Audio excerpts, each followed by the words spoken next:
അസ്സലാമലൈക്കും. എല്ലാവർക്കും എൻ്റെ കൂട്ടുകാർക്ക് എല്ലാവർക്കും നമസ്കാരം. ഇന്ന് ഞാൻ ഉണ്ടാക്കാൻ പോണത് കോവയ്ക്ക കൊണ്ടൊരു തോരന ഉണ്ടാക്കാൻ പോണത്. അപ്പം എല്ലാവരും ഇതുപോലെ ഉണ്ടാക്കുക. ഞാൻ താഴെ കൊടുത്തിട്ടുണ്ട് ഇതിൻ്റെ ഇൻഗ്രീഡിയൻസ് ഒക്കെ, അതേപോലെ ചെയ്യണേ. അതിന് കോവയ്ക്ക 1 കിലോ കോവയ്ക്ക ഞാൻ എടുത്ത് കഴുകി നല്ലോണം അത് ചെറിയതാക്കി കട്ട് ചെയ്തിട്ട് വെച്ചിട്ടുണ്ട്. അതൊരു പാത്രത്തിലിട്ടിട്ട് അതിൽ പാകത്തിന് മുളകും പൊടിയും മഞ്ഞൾപ്പൊടിയും ഉപ്പും കൂടെ ചേർത്ത് നല്ലോണം അതൊന്ന് മസാല പറക്കിയിട്ട് വെക്കുക.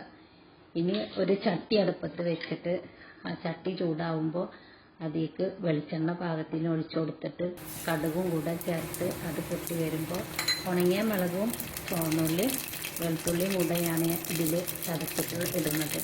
അപ്പോൾ അതിട്ട് നല്ലോണം ഇളക്കി കൊടുത്ത് അതിലേക്ക് ഒരു ചെറിയ തക്കാളിയും 2-3 പച്ചമുളകും കറിവേപ്പിലയും കൂടെ ഒക്കെ ഇട്ടിട്ട് ഒന്നും കൂടെ ഇളക്കി കൊടുക്കുക. അപ്പോൾ നല്ലൊരു മണം വരും. അപ്പോൾ അത് നല്ലോണം ഇളക്കി കൊടുത്തിട്ട് ഈ കോവക്ക മസാല പറത്തിയതും കൂടെ ആഡ് ചെയ്ത് കൊടുക്കുക.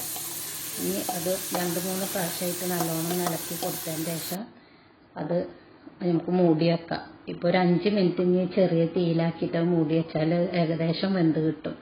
ഇനി അതെടുത്തിട്ട് അതിലേക്ക് 1 കപ്പ് തേങ്ങയാണ് ചിരകിയത് ഞാൻ ആഡ് ചെയ്ത് കൊടുക്കുന്നത്.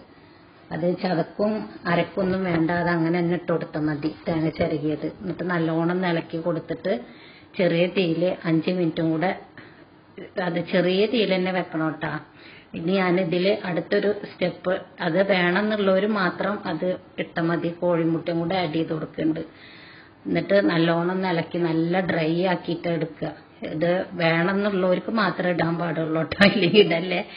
അത് ഞങ്ങളങ്ങനെയാണ് ഇത് ഉണ്ടാക്കുന്നത്.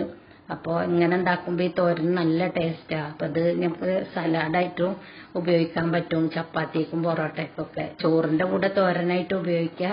പിന്നെ ഇതിൻ്റെയൊക്കെ ചപ്പാത്തിയും പൊറോട്ടയൊക്കെ കഴിക്കുന്നവർക്ക് സലാഡായിട്ട് ഉപയോഗിക്കാൻ പറ്റും.